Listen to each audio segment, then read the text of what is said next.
Welcome to another read aloud at Green Kids Blue Planet.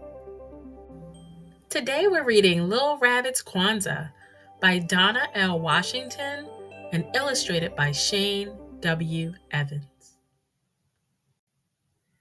Little Rabbit was not having a very good Kwanzaa.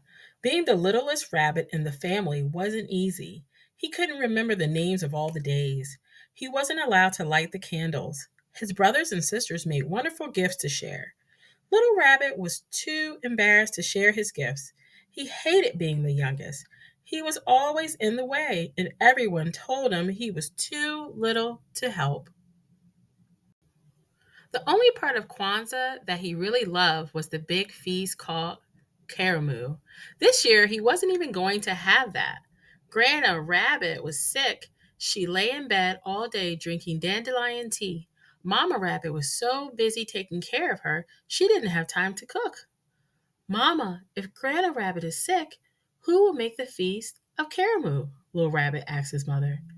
Shame on you, Little Rabbit, his mama said.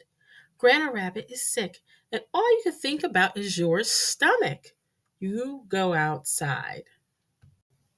Little Rabbit hopped out and sat on the big gnarled tree stump. He really wanted to go and talk to Granny Rabbit. She was very wise. Little Rabbit sat and thought, and he thought about all the things his Grandma said about Kwanzaa. Kwanzaa is a special time when we help each other. That's what Granny Rabbit said. That's it. Little Rabbit jumped up and danced around. I'll bring Granna Rabbit a special treat for Karamu. That will make her feel better. Little Rabbit hopped down the road. Where are you going so fast, Mama Oriole asked Little Rabbit. I'm going to find a tasty treat for Granna Rabbit. She's sick. I want her to have a good Karamu. Little Rabbit hopped away. Mama Oriole didn't know what Karamu was, but she knew Granna Rabbit. Granna Rabbit always brought out warm seed cakes and worm pudding when the weather got cold. Poor Granna Rabbit, said Mama Oriole. I wish there was something I could do to help. Little Rabbit stopped by the side of the path. He looked under some logs to see if he could find something special for Granna Rabbit. What are you doing, Little Rabbit? Asked Groundhog, sticking his head out of a patch of grass. I'm trying to find a Zawadi for Granna Rabbit. She's sick. I want her to feel better. Little Rabbit hopped off. Groundhog didn't know what a Zawadi was, but he knew Granna Rabbit. She always had time to make little toys for the animals when they were bored. Poor Granna Rabbit, said Groundhog. I wish there was something I could do to help. Little Rabbit hopped down to the pond. Maybe he could find something pretty for Granna Rabbit. What are you doing, Little Rabbit? Asked the frogs. I'm looking for something pretty for Granna Rabbit. She's sick. She should have something pretty to hang on the wall at Kwanzaa time. Little Rabbit scratched an ear and hopped away. The frogs didn't know anything about Kwanzaa time, but they knew Granna Rabbit. She could paint beautiful pictures and write wonderful poems. Poor Granna Rabbit, said one of the frogs. I wish there was something we could do to help. Little Rabbit hopped through the field looking for berries. Where are you going, Little Rabbit? Mama Field Mouse asked. She was dragging all of her children behind her. Granny Rabbit is sick, said Little Rabbit. I'm going to make sure she has a good Karamu. I'm going to find as many berries as I can. Little Rabbit looked proud as he hopped through the meadow.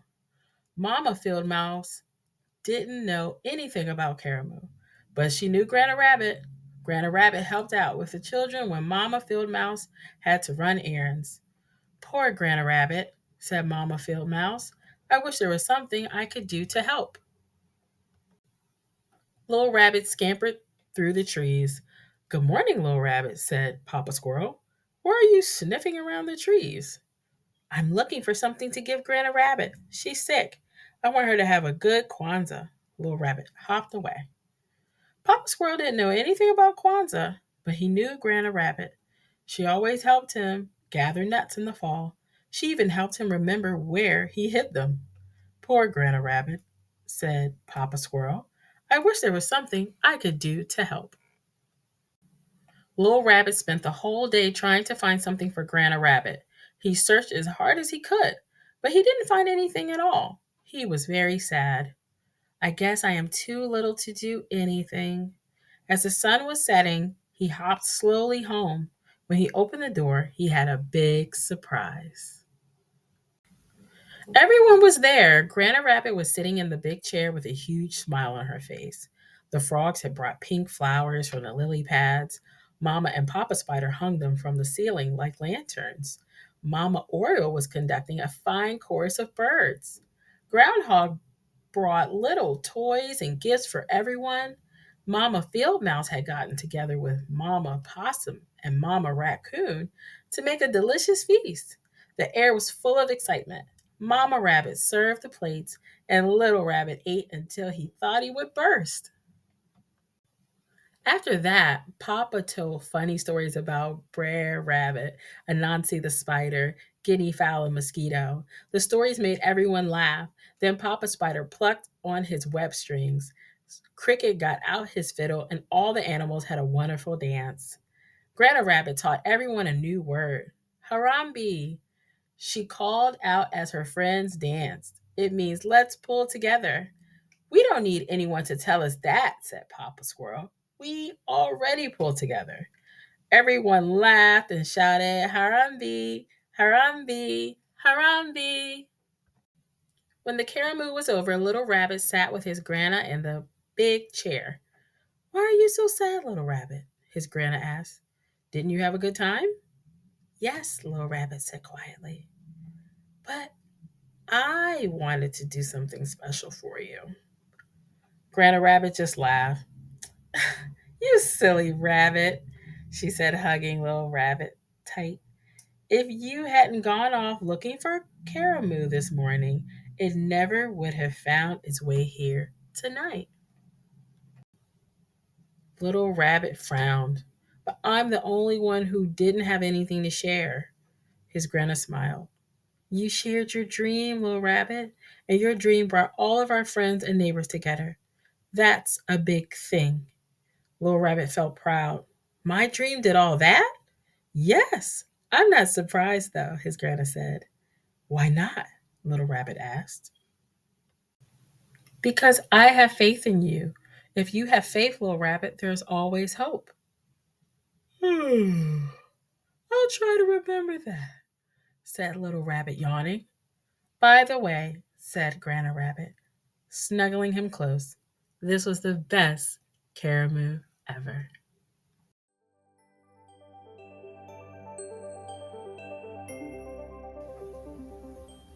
Little Rabbit's Kwanzaa was such a delightful story.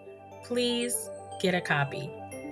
The 7 principles of Kwanzaa is actually listed in the back of the book, which is a great reference for parents to share with their children. It lists day 1 through 7 and each meaning behind each principle. Thanks for watching. And if you'd like to see more videos, please like, share, and subscribe to Green Kids Blue Planet.